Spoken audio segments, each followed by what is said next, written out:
Tasmania is the full stop at the bottom of the world, and we live on an island of stories. For years now, the Tamar Valley Writers Festival has celebrated our great thinkers, writers and readers, and now we're excited to share these insights globally. I'm Lyndon Rigol, and throughout this series, my colleague Annie Warburton and I will be talking to writers, playwrights, comedians, poets, editors, and all of those who share a love of the written word, right here on the Tamar Valley Writers Festival podcast. Dr. Danielle Wood is a senior lecturer for the University of Tasmania and a writer of astonishing diversity. Her transformation across various genres of fiction and non-fiction, short stories and novels, or writing for children and adults is perhaps matched only by her reinvention of self, as she hops seemingly effortlessly from one identity to another, including as one half with Heather Rose of Angelica Banks, the author of the Tuesday McGillycuddy Adventures, and as Minnie Dark, the woman behind Starcrossed and her latest release, The Lost Love Song. The Lost Love Song is a novel that playfully jumps across a number of strands of narrative, with one common thread flowing beneath them, a song composed by classical pianist Diana Clare for her fiancé, Ari. Exploring the power of music in a way that is by turns devastating, playful and soul-feeding, Wood weaves the novel's various perspectives together as different instruments in a beautiful symphony, and the result is heartwarmingly executed with her trademark playful, lyrical style. Today, I talk to Danielle about the art of the love story, her many secret lives, and how the island she calls home feeds her work. Dr. Danielle Wood, thank you so much for joining us. Such a pleasure, Lyndon. So I'd like to start with the invention of Minnie Dark, and I would love to talk about your various personas, because you've got more than one that you write under, where they came from and why Minnie and who is Minnie? Well, my first foray into having a pseudonym was when I was working with Heather Rose, and we write together as someone called Angelica Banks. So the reason that pseudonym happened was because we didn't really want to have two author names on the covers of our books. It just felt a bit clunky. So we invented this third person called Angelica Banks. And that was a lot of fun. And so I suppose I could tell you if I wanted to that I enjoyed being Angelica Banks so much that then I had to create another persona for myself, and that's how Minnie came about. But I think if I'm just going to be really truthful with you, I just really like having a pseudonym, and I think that actually the author of a book or the writer of a particular book is the very first thing I like to invent. So if I really had my way, I'd probably become a completely different person every time I started a new book. And how deep does that transformation go? Do you feel like a different person when you were writing a Minnie Dark book versus an Angelica Banks book versus a Danielle Wood book? I almost have a different colour palette in my mind. So when I'm writing as myself, I think I'm writing a beautiful Tasmanian palette of sort of creamy coloured sand and olive green, eucalypt green, and imagine sort of beautiful steel coloured Tasmanian water. That's the sort of palette I imagine I write in as myself. And Minnie probably writes in a more sort of primary coloured palette. And obviously there's a difference here between writing as myself, where I tend to write more literary fiction, and writing as Minnie Dark, where I'm writing more commercial fiction. But it would be a real mistake to think that I'd do it to distance myself from this work, because any book that you write, whether it's a children's book, a novel for adults, whether it's a commercial book or a literary book, any book you write is going to take your whole heart and soul. It's going to take everything you've got. It's going to take all your effort. There's no such thing as an easy book, or not that I've discovered. If someone else can do things easily, well, good luck to them, but I haven't found a way. And I've written in a number of genres, and all I've discovered is that every book takes your whole heart and soul. And so when was the moment when you decided it was Minnie Dark for at first Starcrossed? When was the moment when her name came to you and when that identity came to you? So as Danielle Wood, I've written The Alphabet of Light and Dark, Rosie Little's Cautionary Tales for Girls, Mother's Grimm, and Housewife Superstar. And I've always, or not always, I'd had the idea for Starcrossed in my head for about 22 years. I'd been working as a journalist in a small newspaper when the idea for Starcrossed came to me, and I'd held it in my brain for 2 decades. And then when I thought, you're going to have to write this book or stop thinking about it, one or the other. I realised it was so radically different to everything I've written as myself. And at first, when I thought, I'll write it under a pseudonym, at first I thought I could really do an Elena Ferrante. You know, I could really be invisible here. And my original plan was to just write the book and send it out into the world and not have to be the public face of Minnie Dark, just send it out. Well, that just was really naive. Whoever Elena Ferrante really is, well, she's obviously incredibly good, or he or they are really good at the Secrecy Act, because from the get-go, all the publishers wanted me to be the public face of the book, and there was really no way of avoiding it. And so how much do you inhabit that persona of Minnie Dark? Is she someone that I could interview? Because I know that you have your stamp when you sign books, but how deep do the layers of Minnie Dark go? I think the main place Minnie Dark really comes out is at the writing desk. I think it's really the voice on the page. Perhaps I have a little bit of a Minnie Dark wardrobe and a few accoutrements, but I don't think I really actually have separate personas in life. Something my grandfather used to say: "Same man, different plumage." So I think that's me. Same writer, different plumage. I'm also interested in the fact that your reinvention goes beyond just names. You have written across so many genres and styles, including non-fiction with your Marjorie Bly books, children's, as you've mentioned.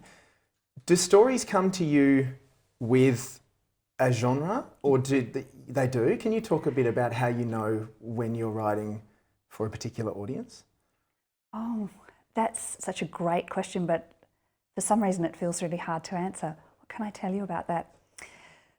I think that ideas come so encapsulated. So at the moment I'm working on a book of my own, and it's a book about Lake Pedder. And so it immediately comes in that sort of Tasmanian palette. It's a book about, it's set in this reality. So I guess that's one thing, perhaps setting is really important. So that's set in the real world as we know it. Whereas the Minnie Dark books, they're set in some kind of slightly tangential reality. Everything's a little bit airbrushed in a Minnie Dark book, really.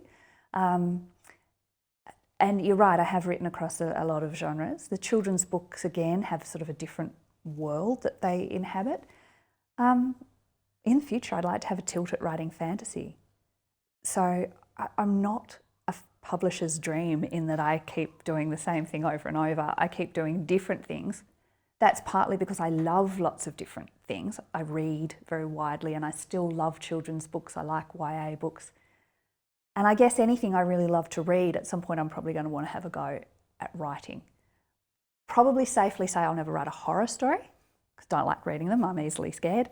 And I'll probably never write a crime book, because it's just not an interest of mine particularly. I would read a crime book, but it wouldn't be my go-to, and there's so much to read. And do you ever resist that pigeonholing? Is there a part of you that goes, no, don't tell me to write another Minnie Dark, don't tell me to write another story of this particular genre, because I want to push against boundaries?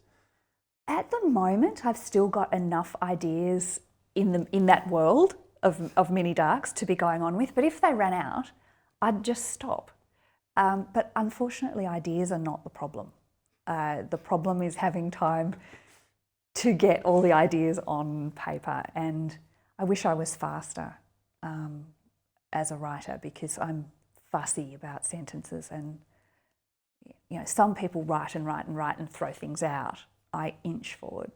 So I just wish I had some magical way, you know, like Dumbledore's wand, you know, when he just sucks out his memories and puts them in his pool of water. If I could just, you know, get novels out of my head somehow, that would be brilliant.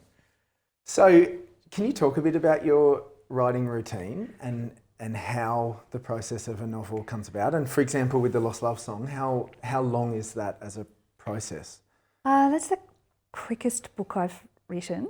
I wrote it in about a year. I wrote the first draft in 6 months, which was to deadline, and then read it and went, it's not right. And so I had to use up all of my editing time and even my proofreading time to actually rewrite the novel. And then the editing and proofreading time was just squeezed down. So it is actually lucky that I write in such a fussy way, because we could afford to squeeze at that end. But yeah, rewriting an entire novel in 4 months, that's pretty intense. And are you comfortable talking about what went wrong? What was it that you wanted to fix? Yeah, I can actually talk about what went wrong. It's quite simple, really. I was trying for a Sleepless in Seattle story, where the whole story is about two people meeting right at the end. And so I did that. So you know a little bit about the story. Two people are on a trajectory to meet, and I spent the whole book putting obstacles in their way and drawing out the moment of their meeting, by which time you would obviously know, as you know in Sleepless in Seattle, that Meg Ryan and Tom Hanks are just meant to be together. Yeah. And when I read it after, in first draft, I just wrote the first third of the novel. I dragged out the first third of the novel into an entire novel. Actually, I need to completely truncate that into the first third and then write the other 2/3. And that's exactly what you did. So, yeah.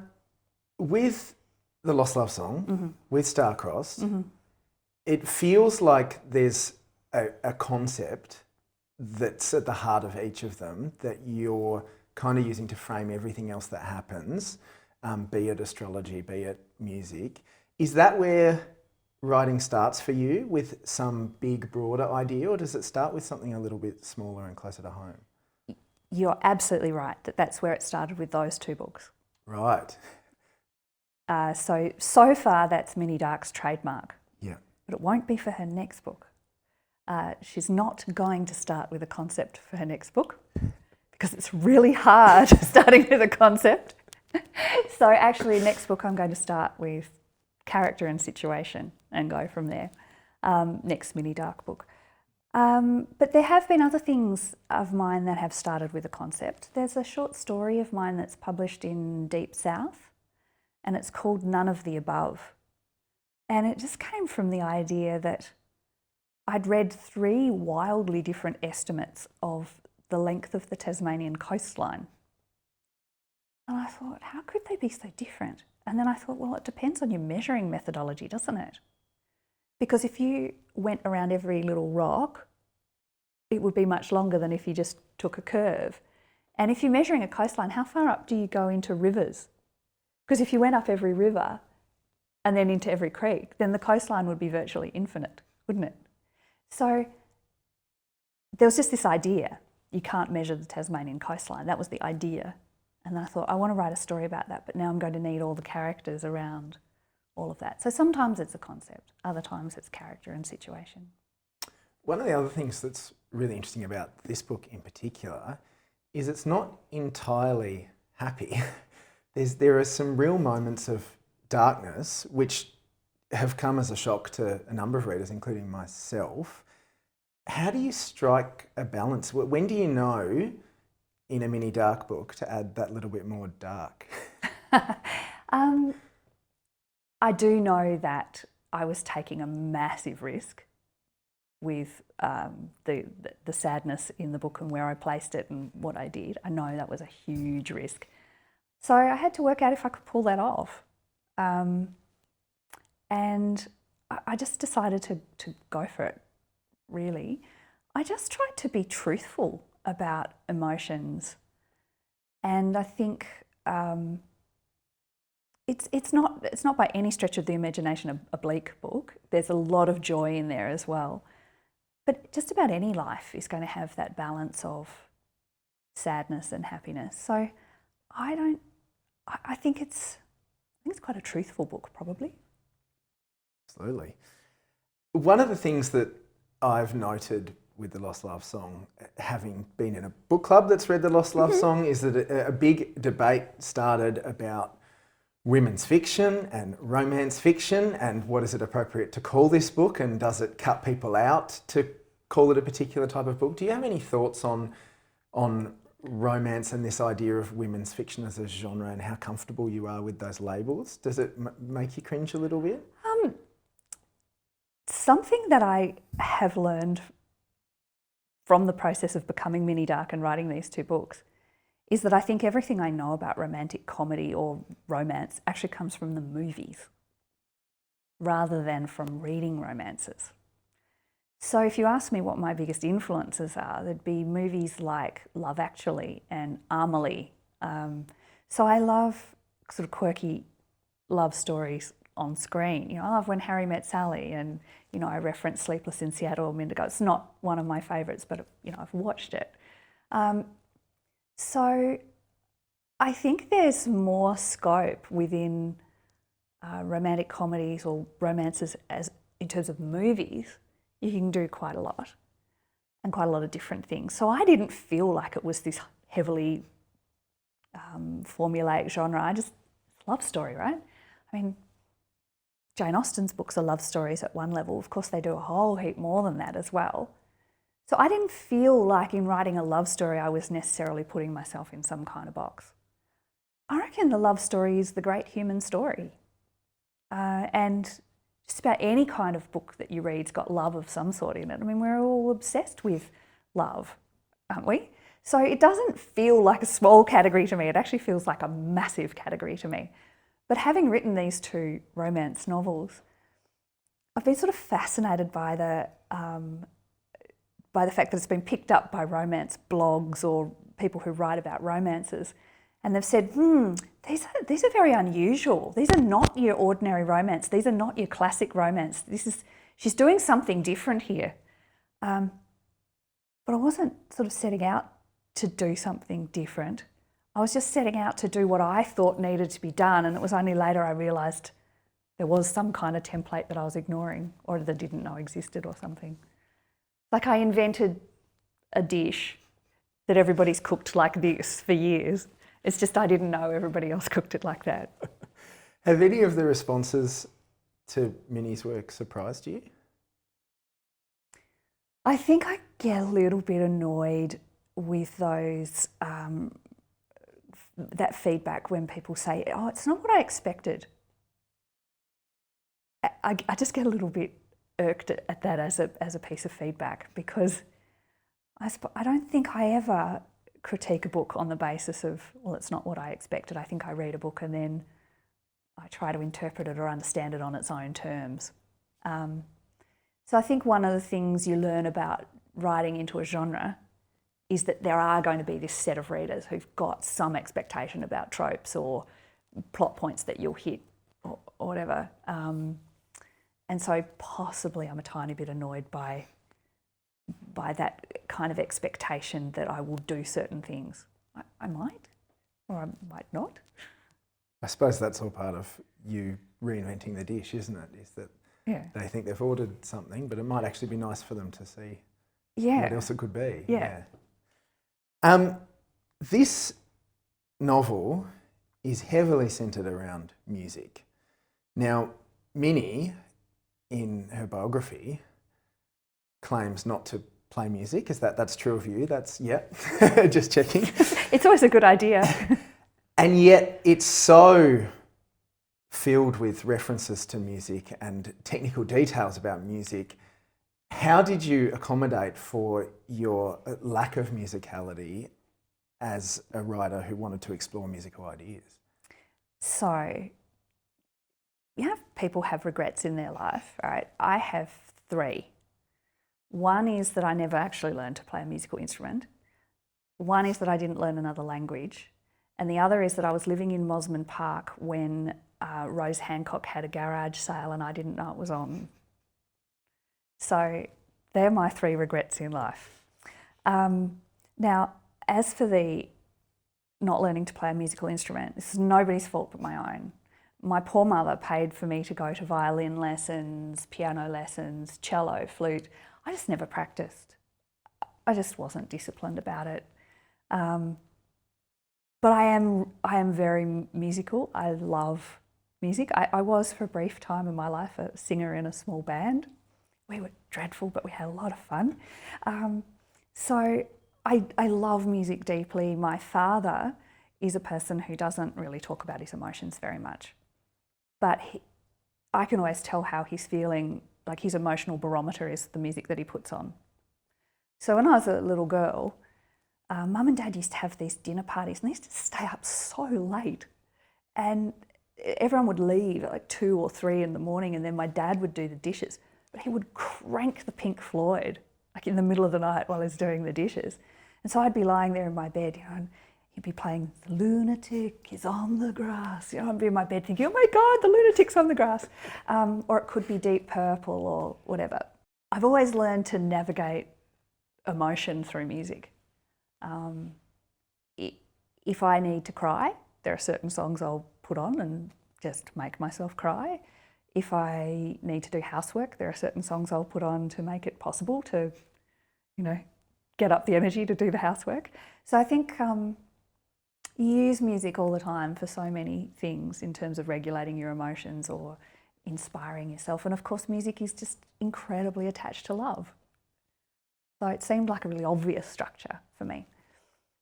When it comes to the technical detail about music, I did know a little bit. I knew enough to know what I didn't know. And I have an over the back fence neighbour who's a clarinet player, and she does some composition, and she's also just whip smart. And so I threw my sort of slightly crazy ideas at her, and she went, "No, you haven't quite got it, but if you were to talk about it like this, then it would make sense." So I ran a lot past my very clever neighbour. An amazing resource to have just over the fence. Mm. There's also a playlist at the back of the book that's attached to various characters and moments. I'm intrigued by the process of compiling the playlist and whether you were searching for songs as you wrote. Do you listen to music while you write, or was that something that emerged before or after the process of actually putting the novel together? I don't listen to music while I'm actually writing. I can't listen to anything while I'm writing. If I'm deep in writing and then I get in the car, I can't listen to an audiobook. Sometimes I can't even put on the radio. It's like anything that comes in is fighting with the book that's already in my head. But these were the sorts of songs that were in my life at the time that this book was written. These were the songs that were on high rotation on my car stereo or whatever. So when I thought about the playlist afterwards, I thought, okay, what was I listening to during the writing of this book? What kinds of songs went into the writing of this book? But there were also times during the writing of it where I was thinking about what music to put in the book. Also in recent news, people are talking about Starcrossed as a potential film. Are you able to update us on that and where that's sitting at the moment? Yeah, look, the screen rights sold very quickly to a company called Stampede. And I've always been really, really circumspect about its chances because film is cruelly uncertain business. And the concept was to turn it into a 6-part TV series. And a script writer was commissioned, an Australian script writer, and a script has been written and a treatment's been written, but so far they just haven't managed to find the money to put it in production. And about the time when they were really getting serious with that was March 2020. So bad time to be trying to get a screen project off the ground. So it's still hanging around in limbo. I don't know whether it will ever happen or not, but gee, it would have been nice. And what about your own projects, your own writing? What's upcoming for you? Well, I'm working on a novel about Lake Pedder, and this has been another project that's been in my mind for quite a while. I was born in 1972, which is the year that the original Lake Pedder was inundated. So while I was busy being gestated and being born, Lake Pedder was flooding. So obviously, I've never seen the real Lake Pedder, but it's lodged itself in my imagination. I was a child when the Franklin Dams debate was happening, and I got quite passionately interested in that as a young kid. And I was always aware of this previous debate about Lake Pedder, and so I've always sort of, paid attention when things have come past my notice about Lake Pedder, and I've got more and more interested in it as the years go by. And 2022 will be the 50th anniversary of the damming of the two rivers that caused the impoundment, and it's also the first year of, or the second year of the United Nations Decade of Ecosystem Restoration. So it's a big moment. So I think the time is right for a novel about Lake Pedder. There's been lots and lots of non-fiction, but not a novel. Well, on that subject, Tasmania plays a minor role in the lost love, not an important role, but a minor role. Some of your work is very deeply Tasmanian.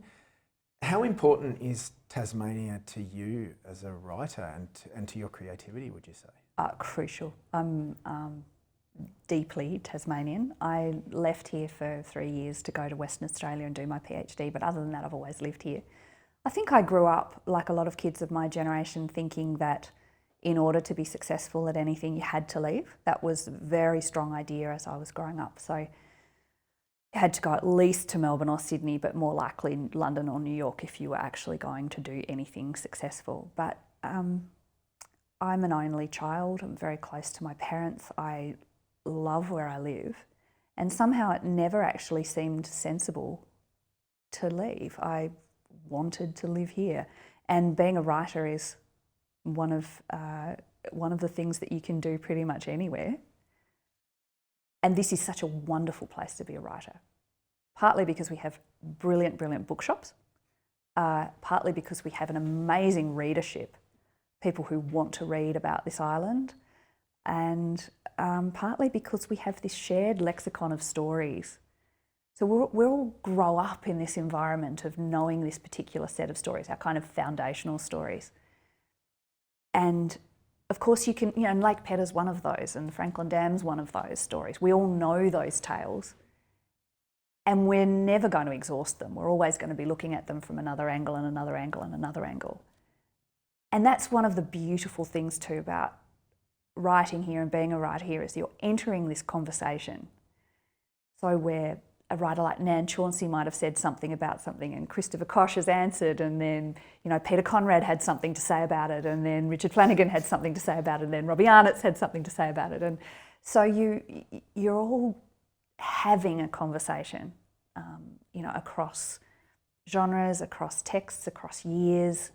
And I love all those little, beautiful little intersections, and it's nice to feel part of something. You're also a senior lecturer in English at the University of Tasmania, so presumably some of the next voices to join that conversation are under your tutelage, if they're lucky.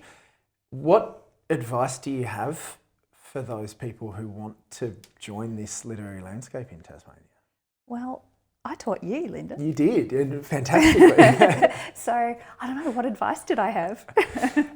You gave me lots of great technical advice, but also, we had a unit all about writing Tasmania and trying to capture the Tasmanian spirit. And I can remember, lots of the writers that you were talking about, and Peter Conrad is one example who is not always positive in his representation of Tasmania, and that was really shocking. But I think it's so important that we hold on to our island and share our island. That's one of the messages that I got, and I think writers like you, writers like Richard Flanagan, have proven that the world, for some strange reason, actually does care about this tiny little spot down the bottom, and they will listen even if they've never been here, which is kind of exciting. One of the joys of teaching is that, people like you, like Robbie Arnott, like Erin Hortle, like Kate Krumink, turn up in my classroom and, I allegedly teach you. But really, my job is to enthuse and encourage and guide and celebrate what you can already do, and hope that you're all going to go and do, more exciting things. And I've been teaching there for 17 years, I realised the other day, but I still feel like a total beginner, because I'm always learning too. I'm always learning better ways to teach things.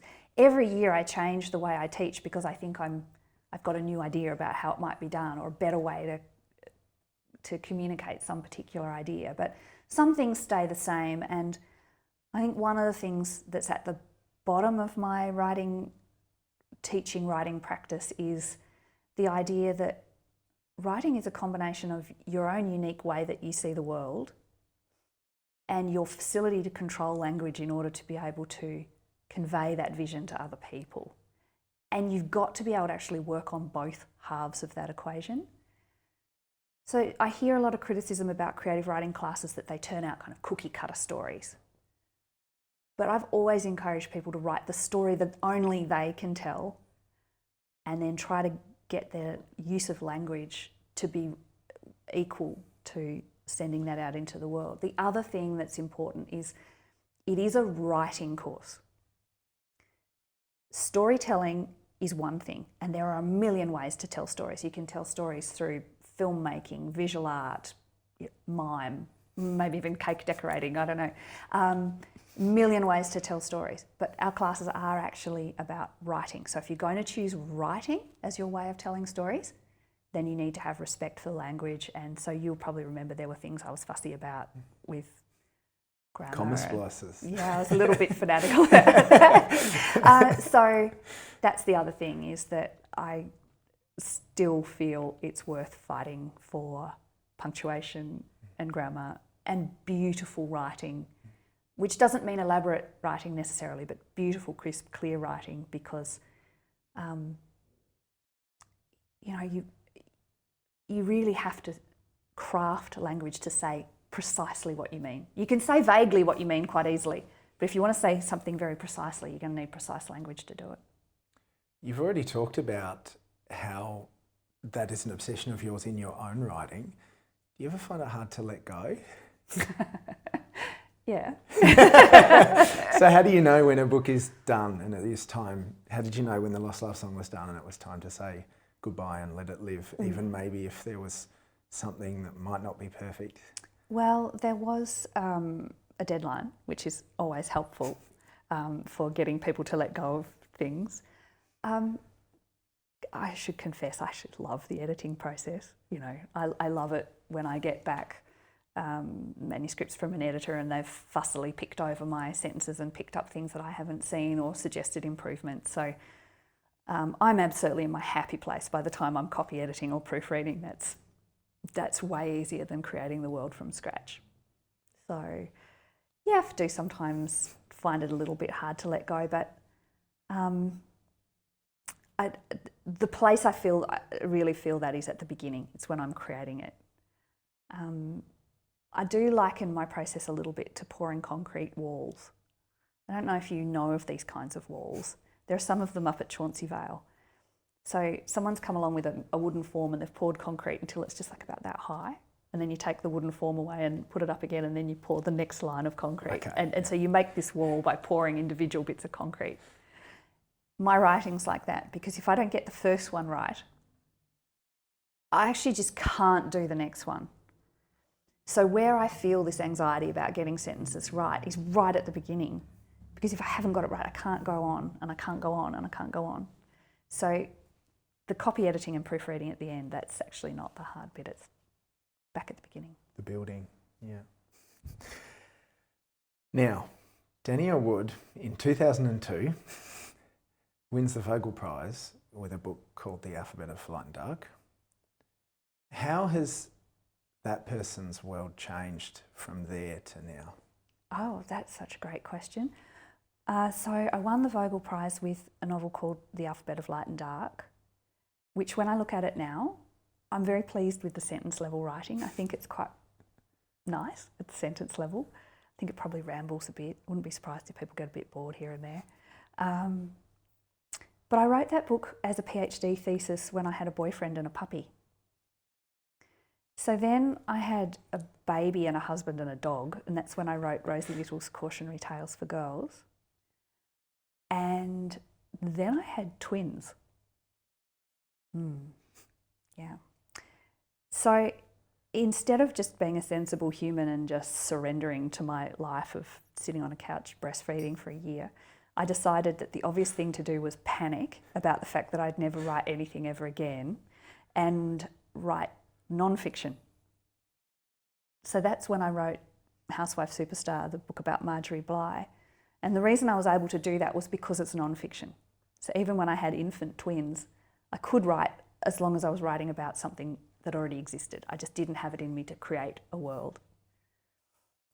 Then I wrote Mother's Grimm in the bleak hours between 4 a.m. and 7 a.m. when my children were all very little, because that was the only time I could be sure of being alone.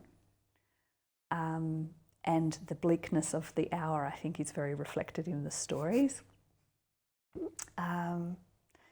And so my life has got increasingly complicated as I've added, humans and responsibilities. And throughout it all, I've taught. So I've had to be kind of bloody minded at some level to keep publishing and keep writing, despite all of those other responsibilities. And a normal trajectory might have been, okay, you win the Vogel Prize, so then you write another novel, and then, it's in that same sort of world. And maybe there was a pathway there that I didn't take. Instead, I took this other sort of strange, circuitous path that involved having a job and having children and still publishing and going through all these genres. So, yeah, maybe I didn't take the ladder, maybe I took the snake. Well, I'm really pleased that the snake has brought you here and to this beautiful book. Congratulations, and thank you for joining us on the Tamar Valley Writers Festival podcast. Thank you so much, Lyndon. The Tamar Valley Writers Festival podcast series is sponsored by Events Tasmania, M Visuals, and the award-winning Turner's Steelhouse Distillery at Grindelwald, home of Three Cuts Gin, the perfect accompaniment to a night of reading. For more information on any books mentioned in this program, please visit Petrarch's, Launceston's major bookshop and a wonderful supporter of the Tamar Valley Writers Festival.